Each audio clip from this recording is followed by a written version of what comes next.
abebembezi b'ekereziya katolika baranjirire biri omwenda by'okucuurira papa Francis oferire aha myaka 88 y'obukuru arikwita oburwaire bw'okushanyarira hamwe n'omutima kwesiba okurugiirira aha bakuru muri Vatican.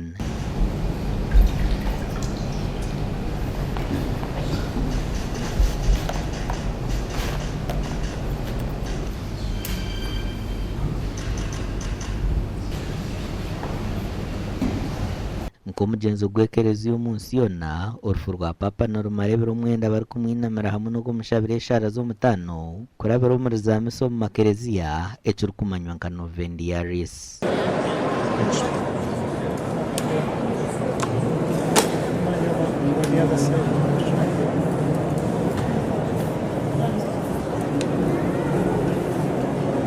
Okwetoorora ensi yona omu myanya etari emwe n'emwe omu ndembo z'owaabo hamwe n'omu Roma abantu bareebwa aha miryango y'amaramizo gaabo hamwe n'aha muhanda barikuhembaza kandro nk'akamanyiso k'okusiibura papa waabo.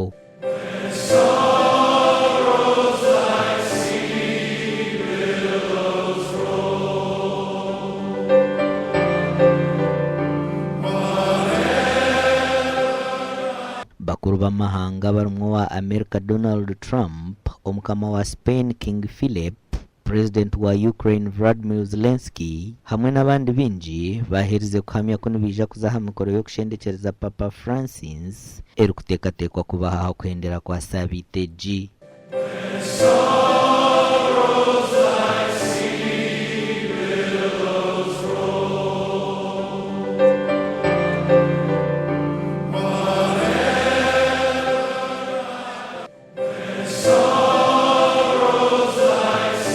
Ahabwa TV West nde era akiza.